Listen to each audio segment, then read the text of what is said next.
खास करके ये जो पर्व है हम बिहारियों का पर्व नहीं महापर्व है और हम लोग शान से कहते हैं कि हम बिहारी हैं और हमारे यहाँ छठ पूजा बड़े धूम और धाम से मनाया जाता है। आइए एक बड़ा ही प्यारा सा भजन।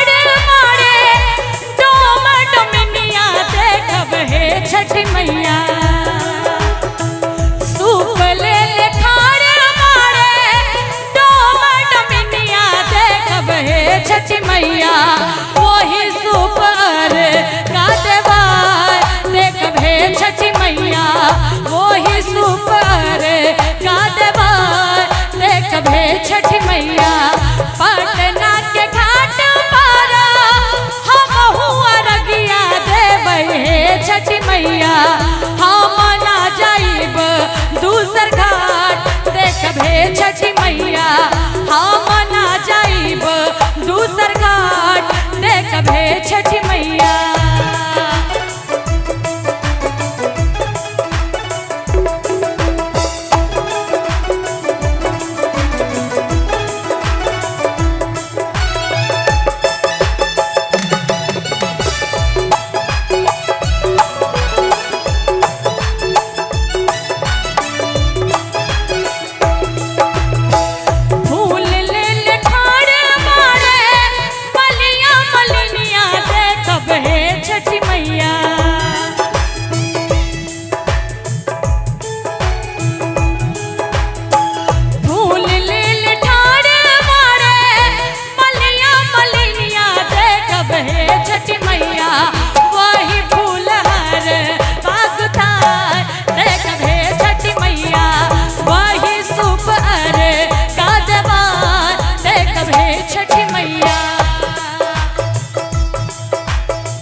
छठी मैया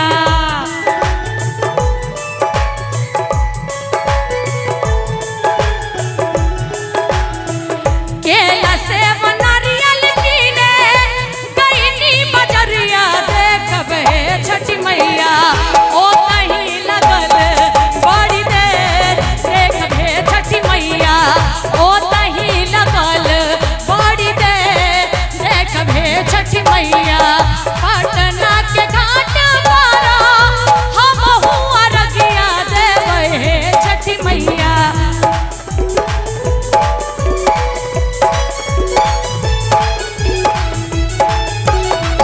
हम ना जाइब दूसर घाट देखबे छठी मैया।